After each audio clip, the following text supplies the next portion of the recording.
So in our last video, we toured Shroud Key and some of the mangrove canals and amazing wildlife there. And then we moved on to Norman's Key that was connected to the drug trade in the 80s, where we toured a sunken plane. In this video, we move on to Warderick Wells, an area of the Exhuma Land and Sea Park that has an amazing anchorage and beautiful sights and nature preserve, where we see all types of turtles and rays. And then we move down to Staniel Cay, which, amongst other things, we get down and dirty with those swimming pigs.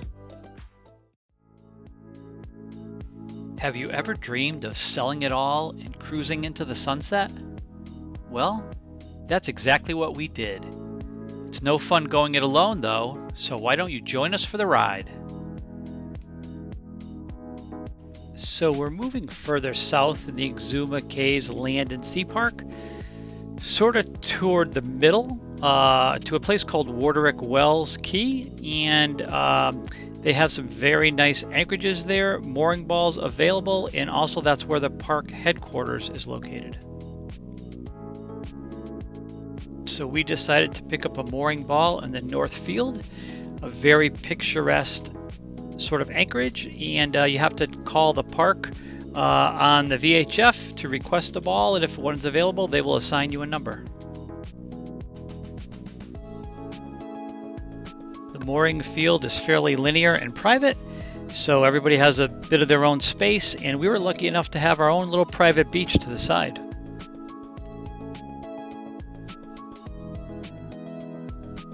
So we could have anchored out, but we chose to go in the mooring field.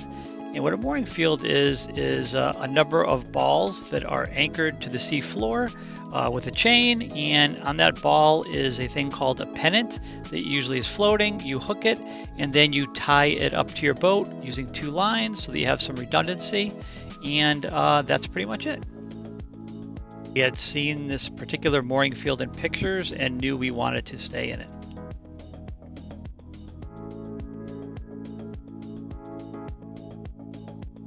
So we had made friends at the last anchorage with some folks on Cay, a PDQ 41, and we were happy to see them join us here at Warderick Wells. And I must say, Cay sure is pretty.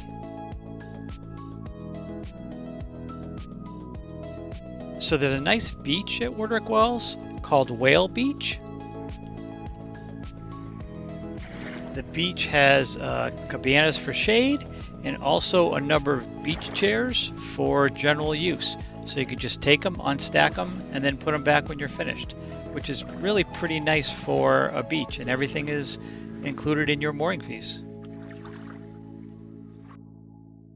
Another very cool thing, and what Whale Beach is named after and known for, is the skeletal remains of a 50-foot long sperm whale that was found on the island, I believe in 1990. This poor whale actually died of ingested plastics, so it's a great lesson to all who see it.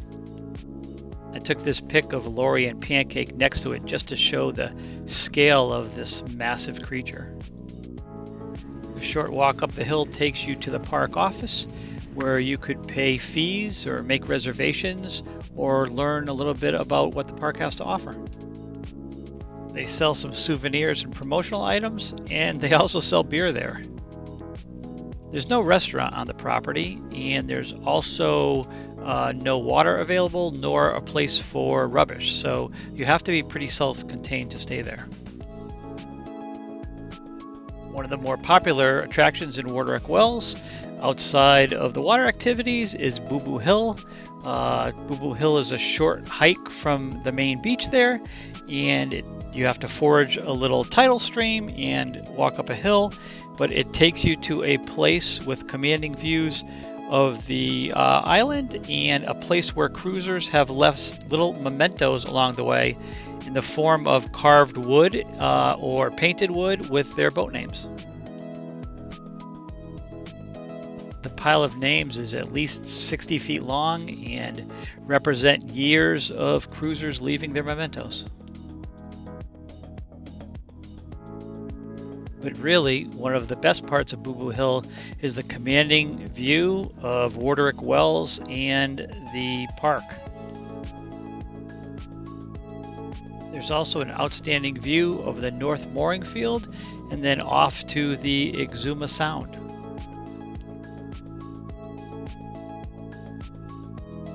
So when we were hanging at the top of Booboo Hill, we found this pesky little lizard who kept approaching us and really wouldn't leave, thinking maybe he might be hungry, but then it dawned on us he was probably thirsty, offered him some water, and he was drawn to it immediately.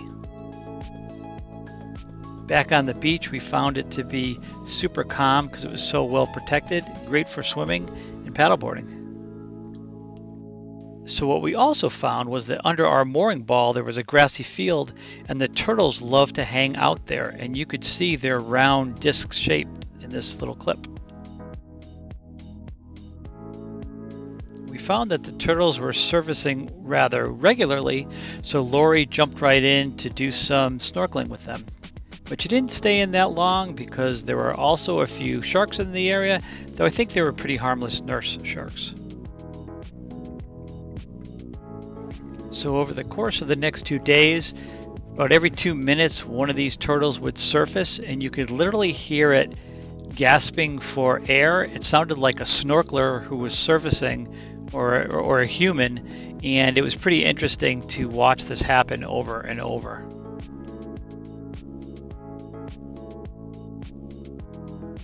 Someone had said that these are hawksbill turtles, and it's safe to say that we couldn't get enough of them. Very interesting to watch, and also the other wildlife in the park. And most surprisingly was that some of the best viewing was right under our own boat. A nice touch was that cruisers assembled every afternoon at around 5 o'clock for sundowners and to reminisce about their day. In winter in the Bahamas, you can't complain about the weather and you can't complain about the sunsets. So after a few days at Warderick Wells, we decided to move south and outside of the park to an area called Staniel Cay, which is fairly developed by Exhuma standards. They have some grocery markets there, airstrip with connecting flights from Nassau, so a lot of flights in and out. And they're also known for a few tourist attractions like the Thunderball Grotto and the swimming pigs. Once we left the park, we were able to fish again, so we took the outside route in the Exhuma Sound, and I was able to hook up on a fish, a small fish in the mackerel family, I think called a Acero mackerel. Definitely a nicely colored fish, but we didn't really know too much about it, and I decided to throw it back, though people tell me they're pretty good eating. Once in the Staniel Cay area, we decided to anchor to the north.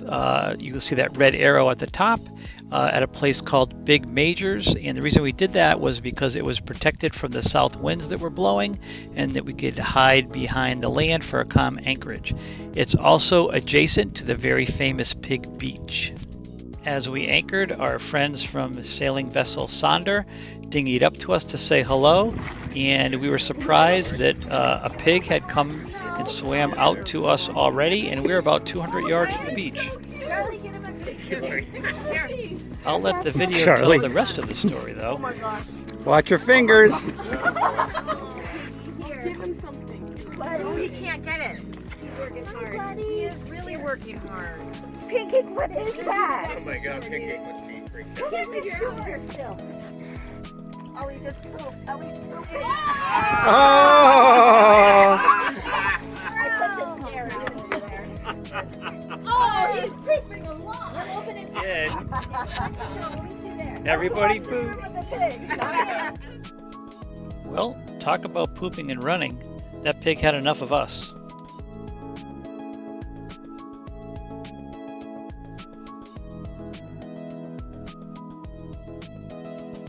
So we decided to dinghy over to Staniel Cay, which was about a 10-minute ride, and there's a nice beach for us to bring the dinghy up to within a short walking distance to the grocery markets. And I guess there's a pink market and a blue convenience store right next to each other, and they both sell food. Unfortunately, the pink market didn't really have a lot of fresh produce, but the blue convenience store, oddly enough, did, and that's where we found a bunch of goodies at pretty reasonable pricing. It was just a short walk through some nice little neighborhoods. So on the way back, we wanted to check out the Real Pig Beach, which was about a couple hundred yards off of where we had anchored the boat. We see the tour boats going in and out of there all day long. They come up, they yell, "Suey, suey!" The pigs come running. I guess they feed them food. But we wanted to get just a little bit of closer look other than that original look that we got.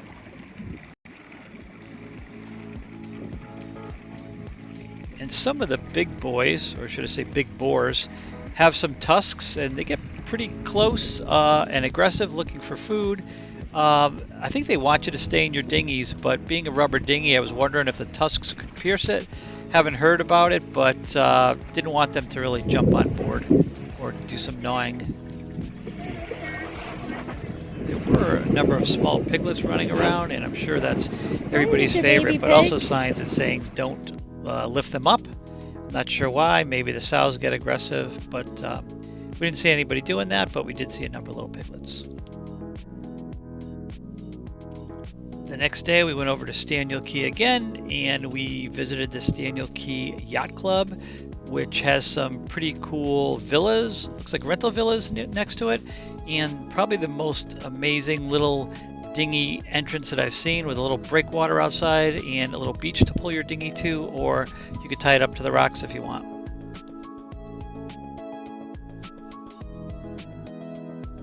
There was even a guy waiting there as we pulled in to take our trash bags, so definitely a higher service little area.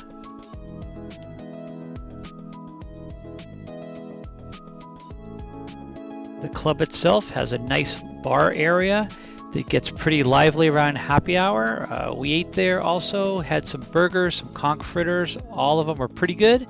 There's a connected restaurant that with kind of a more fancy interior side that was really nice, and then some kind of bar side seating, both of which look to be a nice place.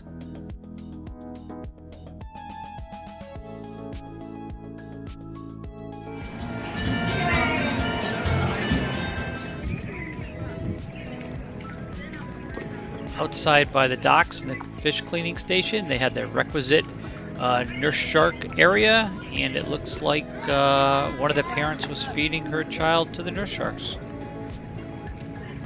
Nurse sharks are known for being pretty docile, but I know there are occasions where they will bite you if you touch them or get too close to them.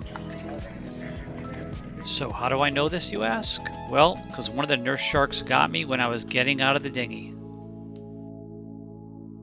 So really, Brian, that's the story you're going with? Well, truthfully, I slipped and fell coming out of the laundromat. But honestly, it was also part bar laundromat, so kind of have an excuse.